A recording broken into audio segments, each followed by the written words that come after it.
Hello, and thank you for listening to Rivers of the Mind Season 1.5. If this introduction fails to amuse you, then you can just skip about a minute 15 seconds ahead in the podcast. But since writing this introduction amuses me just fine, here it goes. Season 1.5 is like Rivers of the Mind, but focusing on side characters who might be important later on, or just on the events between Seasons 1 and 2 that you may want to know about. Just to be clear, Rivers of the Mind is not meant to condone education in the sciences, the development of superhuman powers, or wormhole technology. All events portrayed in Rivers of the Mind are completely fictional, and any resemblance to actual events or people, whether real or imagined, is simultaneously real and imagined, as are all things when reduced to their most basic level of existence.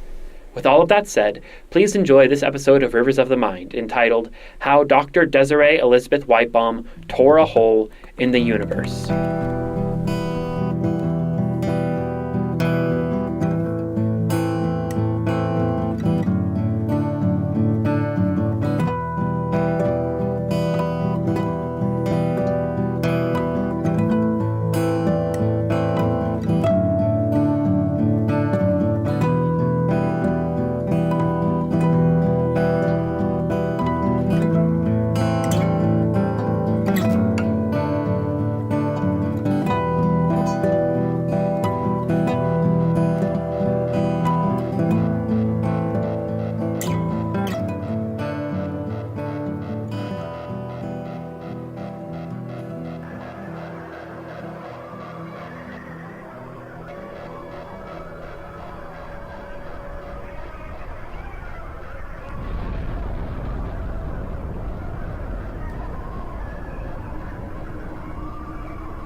At first, all the colors seemed to glide like keys on a piano.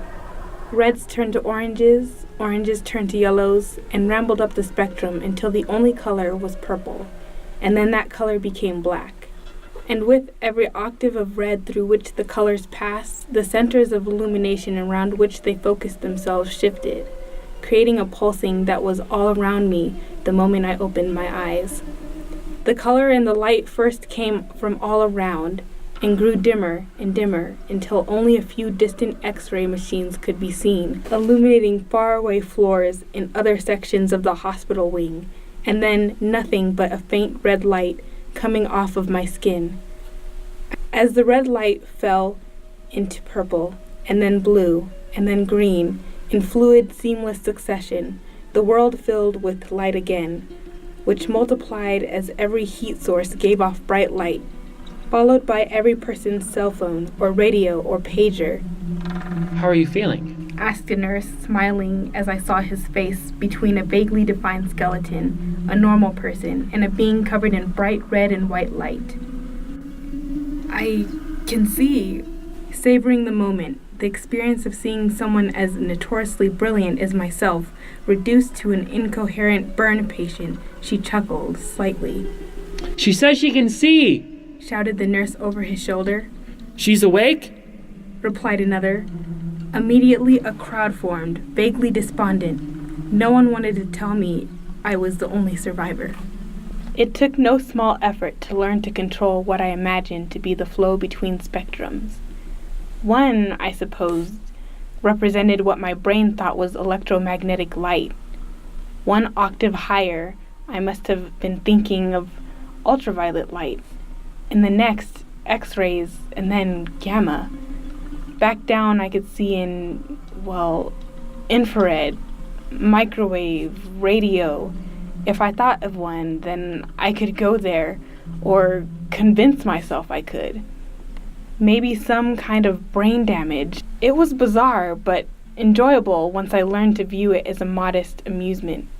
Imagine if this were real, I'd think. Imagine if you really were a source of weak gamma waves. Imagine if you could see light coming from that man's walkie-talkie. And if I became immersed enough in one of these meaningless fantasies, I could start to pick it apart. I could move my field of vision close enough to a wall that I could start to see the fibers that made up its surface, and then the single-celled organisms crawling over that surface, and then the clouds of electrons that weaved over tiny nuclei free taus and positrons escaping for billionths of seconds. And underneath this still, layer upon layer of intricate forces between increasingly small units of reality, all eventually starting over at their beginning. I could imagine electrons passing through barriers impenetrable according to the laws of classical physics. I could see photons of all colors reflecting against the wall in hundreds of different wavelengths, until they bled into a plain white in my eyes.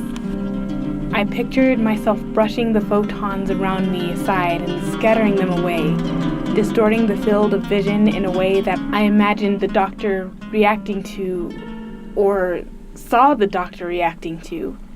He pressed a stethoscope against my chest and leaned in to look at my eyes and ears. Are you feeling any pain at all? No, I said, mystified suddenly, as I could see the molecules of air ripple towards him, producing what he heard as my voice. Good, he said, producing the same rippling vibration. If I could choose not to see it, though, I didn't have to. But what if it was real? I imagined myself grabbing onto the photons in the air, tuning them to the same frequency. This filled the room, for a second, with a flash of blue light. The doctor glanced up at the bulb.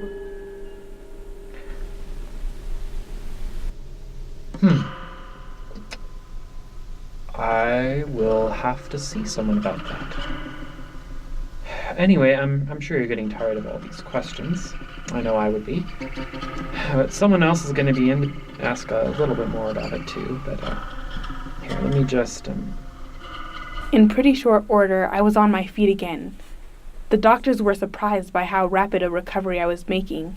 They only advised that I keep a liquid diet since I was having trouble keeping down food.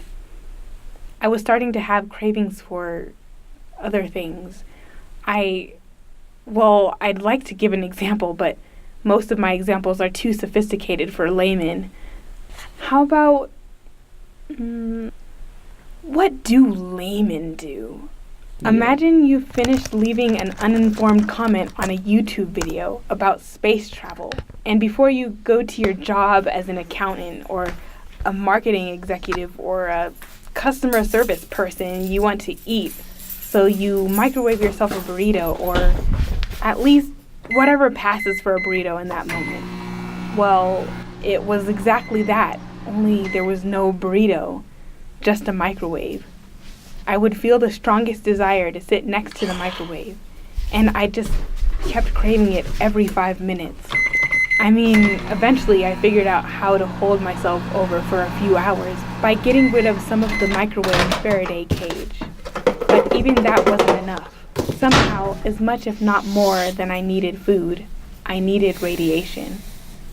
When I sat by the microwave, the radiation would enter my skin and slowly drop in color until it disappeared, forming a weak, ever-dissipating aura, which made me feel full, but I needed more. Luckily, if it was radiation I wanted, I had access to it, but regardless, I felt a need to approach this with some reserve. For one, it was particularly expensive to accrue sources of radiation. Moreover, there were certain risks posed by exposure to large quantities of radiation, both to laymen and to scientists. Attempts to discern to what extent I was hallucinating and to what extent my visions represented reality threw me for a loop for a while. But regardless, I needed to eat something, and even with the liquid diet, I was having trouble finishing more than a sip or a bite at a time. In spite of the risks, I gave up. I found a highly radioactive pellet of metal in a sealed lead crate. Immediately after unwrapping it, I began to feel more satisfied, strength returning to my muscles. The metal began to shrink, undergoing rapid alpha and beta decay. I wasn't hungry for the next week, and I still had all of my hair. I'd experienced a previously undocumented change in physiology brought by my exposure to a radiation that we identified as gamma triple prime. This name was somewhat erroneous, as closer examination revealed that it did not consist of photons at all, but the name stuck amongst some of the laymen working at the base. And when the layman named something, it was unfortunately quite difficult to reverse that process. I was unprepared to come forward with either a more accurate description of whatever the energy they had found was, and likewise unprepared to present my new vision or hunger for radiation to others at the base. Everyone was on edge enough as it was, and still in mourning for many of their colleagues who had just been present the night of the experiment. Perhaps more importantly, it seemed as though the changes in my physiology invited military applications. With only a focus, I could easily manipulate ordinary light into higher, more destructive frequencies, or concentrate it into narrow beams. This was excellent for scientific research, but I feared it would also be excellent for, say, warfare or a number of applications that did not sit well with me. I chose instead to work in private, as I was prone to doing, and to experiment as best I could with my abilities, working on developing instruments that could, in whatever way, mimic what I was doing. I'd sent in 3 papers with new theorems for review and submitted patents for the equipment that enabled us to detect the energetic anomaly occurring 1 kilometer northeast of our laboratory. Research at the laboratory boomed. Minor improvements in our knowledge of quantum physics enabled progress on wormhole technology, space travel, and material sciences to expand exponentially. I soon was surrounded by a team of scientists who could at last keep up with and respect the demands I placed on them. Every morning at 7:30 a.m., we would wake up, eat breakfast, and go to work by 8:30. At 3 in the afternoon, after we broke for lunch, we would commence with more work, generally concluding at around 11 or 12 at night. I didn't feel alone, at all, in Romania any longer. The laboratory was surging back to life, outdoing all of our wildest expectations. Perhaps we were a little bit too optimistic. The gravitational wave detected above the farm, appearing to me to be a great purple column housing a dense vortex, seemed to be a perfect opportunity to test our wormhole device. Unexpectedly, however, the wormhole device led to a total collapse of the phenomenon. The portal formed incompletely, leading to a leakage of so-called gamma triple prime into the earth, and the breaking of an upper level of limestone, exposing a large sinkhole. The optimistic spirit of the past 5 days had been broken. We began to see that we'd gone too far before we were ready, that all of our advances were only fractions of what needed to be done. But I knew something more.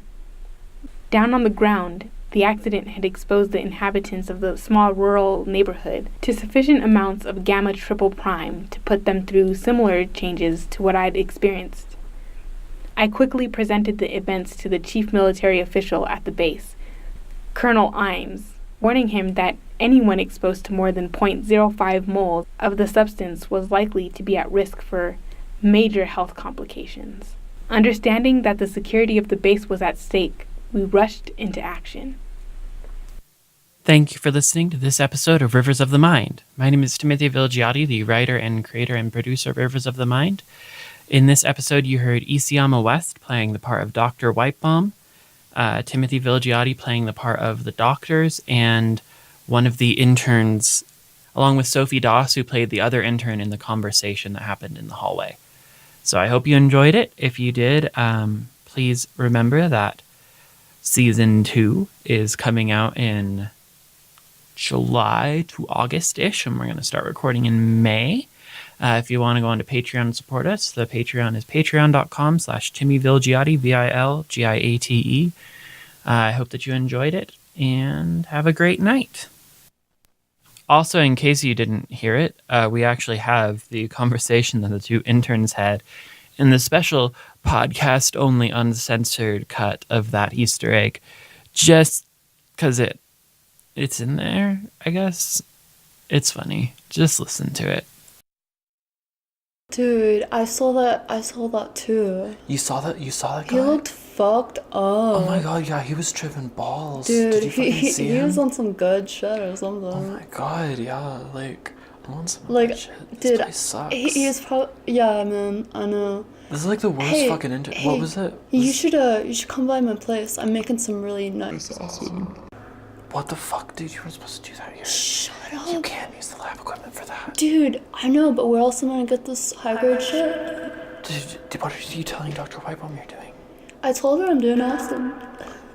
What did she say? She said, She okay. probably, she probably just was like, she probably wasn't even listening. She was probably typing or She something. probably was. I mean, she's like, okay, cool, but I don't know. She was on her computer, so. Yeah, she probably, like, don't let her find out about that, man.